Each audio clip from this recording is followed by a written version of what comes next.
بسم الله الرحمن الرحيم والصلاة والسلام على أشرف المرسلين. Assalamu alaikum. Bonjour tout le monde. Aujourd'hui, je vais terminer la partie numéro 2, chapitre numéro 1, le principe de transmission par satellite. On a vu la vidéo les faites, une petite introduction sur les satellites, la définition des satellites, les différents types de satellites. Aujourd'hui, on va commencer par des types d'orbites suivant l'altitude. Donc, on commence. On peut aussi classer ces orbites selon leur altitude. Dans ce cas, on distingue trois types.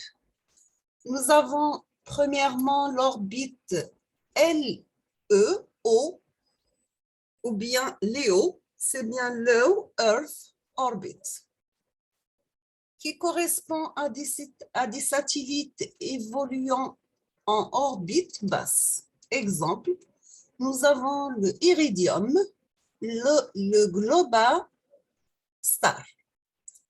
L'avantage de ces systèmes, c'est le temps de propagation, il est très court.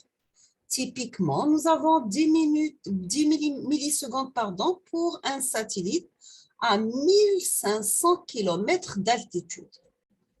Bien sûr, cet avantage fait de ces systèmes d'excellents candidats pour des applications interactives mettant en jeu des terminaux mobiles le temps d'aller-retour de l'onde radio inférieur à 10 millisecondes. Deuxième type, c'est bien les orbites MEO, ou bien ce qu'on appelle Medium Earth Orbit, qui correspond à des satellites qui évoluent sur l'orbite médiane au-dessus de 20 000. Le temps aller-retour de l'onde radio, il est d'environ 100 millisecondes. Nous avons les satellites GPS, sont par exemple situés sur des orbites moyennes de l'ordre de 20 000 km d'altitude. Troisième type, c'est bien les orbites géo, ou bien Geostationary Earth Orbit, qui se situaient sur une altitude de l'ordre de 36 000 km. Les systèmes géo ont été les premiers utilisés et restent aujourd'hui majoritaires. Nous avons aussi que l'avantage de cette orbite, il est évidemment le fait que le satellite reste fixe par rapport à la Terre et qu'il n'est pas nécessaire de le poursuivre au moyen d'antennes mobiles sur le sol. En revanche, leur altitude élevée entraîne un temps de latence du signal aller-retour considérable. Donc, nous avons 260 millisecondes.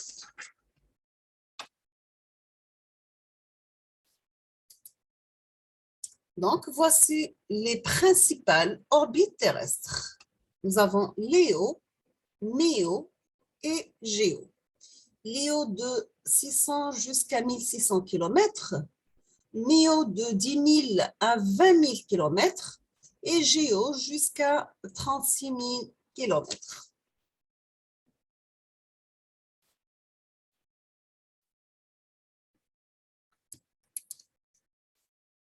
On va faire une petite comparaison du type d'orbite avec quelques caractéristiques. On va commencer par l'orbite LEO. Son altitude, c'est entre 600 à 20 000 km. Par contre, MEO, de 10 000 à 20 000 km. LEO, la période orbitale, c'est 100 minutes. MEO, c'est 12 heures. Donc, pour une heure, nous avons 800 km. Pour MEO, pour une heure, nous avons 20 000 km. La visibilité pour LEO, c'est 15 minutes. Pour MEO, à peu près 5 heures. Donc, pour une heure, 800 km. Pour une heure, MEO de 20 000 km. Quelles sont les applications pour LEO? C'est bien Iridium, Global Star, le Spot et Helios. Et pour MEO, nous avons GPS et Galileo. Ici, nous n'avons pas d'orbite intermédiaire à cause des ceintures de Van Allen. Ces orbites polaires, nous avons une couverture mondiale en temps différé.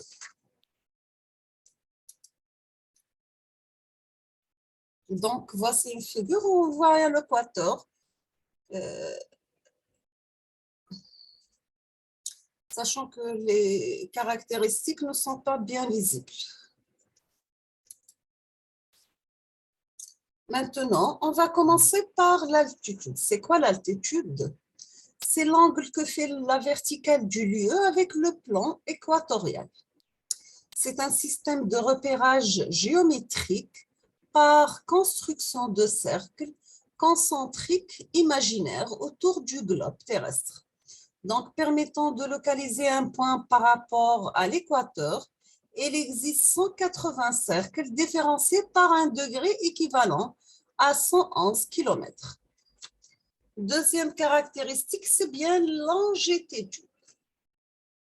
C'est la coordonnée qui permet de localiser par une mesure en degrés un point sur le globe terrestre à l'est ou bien à l'ouest, d'une ligne nord-sud convenue et nommée méridien d'origine.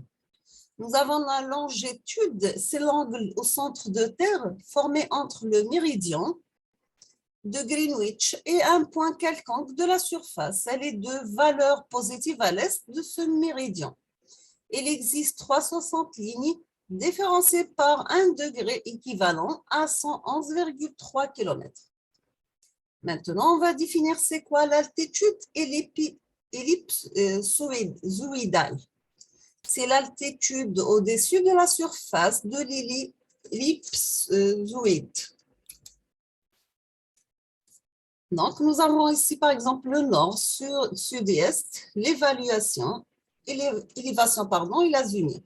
Donc, sachant que l'azimut, c'est l'élévation d'un satellite, pardon. Voici l'orbite d'un satellite. Nous avons que l'orbite se met dans un plan orbital et sa trajectoire, c'est une ellipse, dont la Terre occupe un foyer comme montre la figure suivante.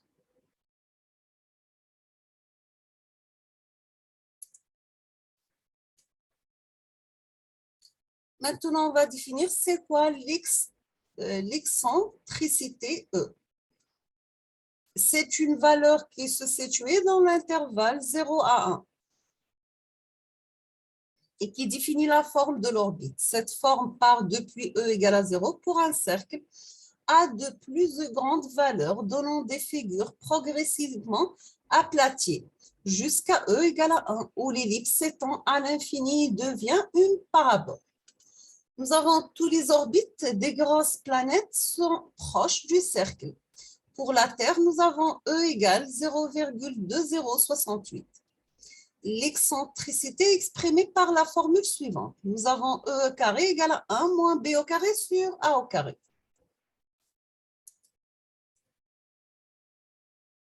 Maintenant, on va voir le mouvement du satellite. On va commencer par la loi de Newton. La loi de l'attraction universelle énoncée par Newton indique que deux corps ponctuels de masse grand M, par exemple la masse de la Terre, et petit m, la masse d'un satellite en orbite, autour de la Terre, elles exercent l'un sur l'autre une attraction proportionnelle à leur masse et inversement proportionnelle au carré de leur distance.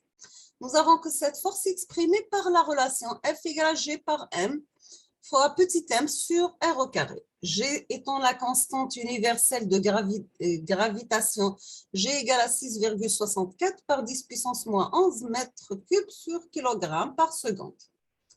Grand M, c'est la masse de la Terre, elle est égale à 5,97 fois 10 à puissance 24 kg.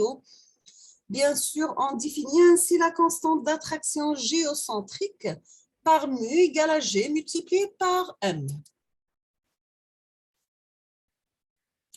Maintenant, on passe à la loi de Kepler. Selon la troisième loi de Kepler, c'est la loi des périodes. La période orbitale d'un satellite varie en fonction du rayon de l'orbite à la puissance 3 sur 2. Donc, soit T au carré sur A cube égale à 4P au carré sur mu. Et par conséquent, la vitesse du satellite, elle est exprimée par V égale à la racine de U sur A, est égale à la racine de G par M sur H plus R. T, c'est la période de révolution de satellite. A, c'est le rayon orbital, sachant que A égale à petit h plus grand R.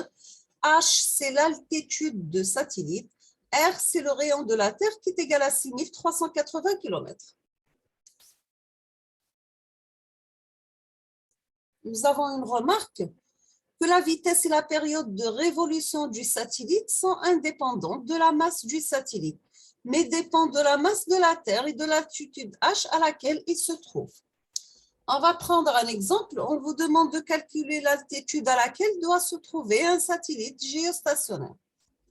Nous avons la période de révolution d'un satellite géostationnaire. Elle est définie par T égale à 23 heures, 56 minutes, 4 secondes. Donc, à peu près, c'est environ 68 000, c'est 86 164 secondes. Donc, on aura A cube égale à RT plus H au cube, qui est égal à T carré par G par M sur 4P au carré. Donc, on obtient H égale à T au carré par G par M sur 4P au carré à la puissance 1 sur 3. Donc, on obtient que A égale 42 163 km. Donc, H égale à 42 163 moins 6 380. On aura H égale à 35 783 km. Donc, un satellite géostationnaire se trouve à une altitude d'environ 36 000 km de la Terre.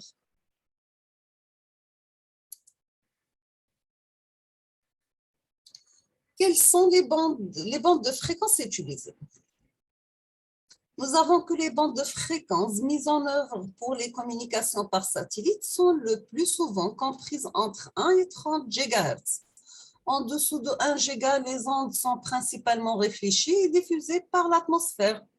Au-dessous de 30 GHz, les liaisons satellitaires sont possibles, mais l'absorption atmosphérique est importante et la technologie d'amplification, elle devient plus complexe. Nous avons que la bande de fréquence 1 jusqu'à 30 GHz est divisée en sous-bandes désignées par des lettres. Donc, 1CL, 2CS, 4CC, 8CX, 12,5CKU, 18CK, KA, c'est 26,5, V, c'est 46.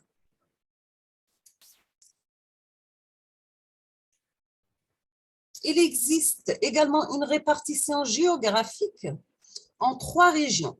On va commencer par la région numéro 1. Elle contient l'Europe, l'Afrique, le Moyen-Orient et la Russie.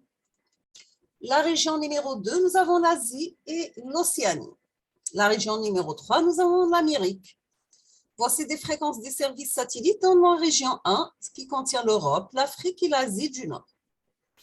On va commencer par la bande avec le sens et la largeur de gamme. Bien sûr, le sens, c'est montant descendant. On va commencer par des services fixes par satellite. La bande, c'est le sens montant, c'est 6, descendant, c'est 4 GHz. Largeur de gamme, c'est 1100 MHz. La bande X, 8 par 7 GHz, 500 MHz de largeur de gamme. La bande KU, c'est 14, 11, donc 14 montant, 11 descendant GHz. Largeur de gamme, 6000 MHz.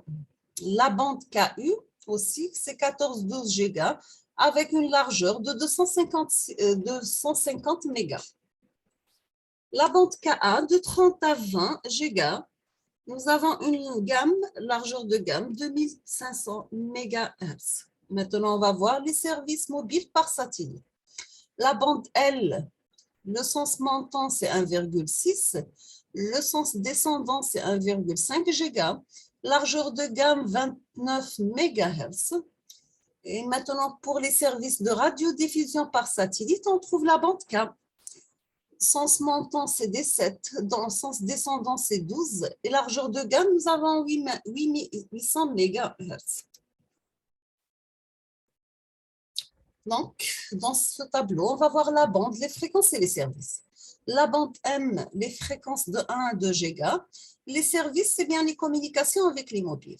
La bande S, de 2 à 3 GHz. Les services, toujours communication avec les mobiles. La bande C, les fréquences de 4 à 6 GHz. Les services, ce sont les communications civiles, internationales et nationales. La bande X, les fréquences de 7 à 8 GHz, c'est pour les communications militaires. La bande KU, entre 11 et 14 GHz, ce sont des communications civiles internationales et nationales. La bande KA, De 20 à 30 GHz, nous avons des nouveaux systèmes d'accès au réseau large bande. La bande EHF, de 21 à 45 GHz, nous avons des communications militaires.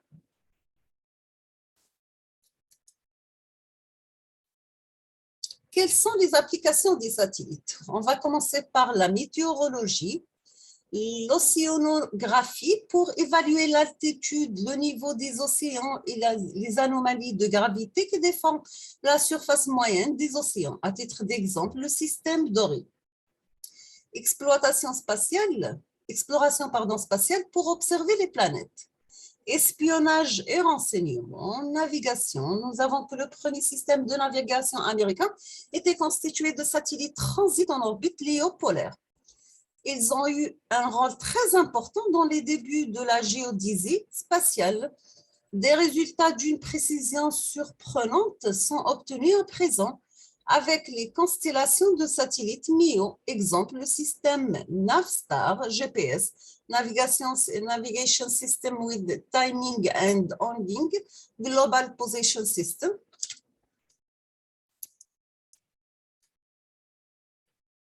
Quels sont maintenant les avantages et les inconvénients de la transmission par satellite? On va commencer par les avantages. Nous avons une souplesse, c'est-à-dire que la technologie spatiale permet possible d'assurer des transmissions d'un point à de multiples points d'une station terrienne à plusieurs stations terriennes sans aucune gêne pour l'ensemble du système. Nous avons aussi la souplesse des systèmes par satellite, permet également d'utiliser de petites stations terriennes mobiles pour desservir occasionnellement ou de façon continue les lieux éloignés dépourvus de liaison matérielle. Deuxième avantage, c'est bien la capacité, c'est que les systèmes par satellite permettent l'utilisation simultanée de nombreux circuits pour les services traditionnels, téléphoniques, télégraphiques, téléx, de facsimilés, etc. Troisième avantage, c'est bien la couverture géographique et coût. En comparaison avec les systèmes terrestres, les systèmes par satellite introduisent un rapport différent entre distance et coût d'utilisation, puisque les systèmes terrestres doivent suivre un tracé matériel donné à la surface du globe. Leur coût d'utilisation croît avec la distance qui sépare les points reliés. Le coût d'une liaison par satellite entre deux stations terriennes est largement indépendant de la distance qui sépare celles-ci. Les inconvénients, c'est bien la durée de vie utile et deuxièmement, la plus grande sensibilité au brouillage.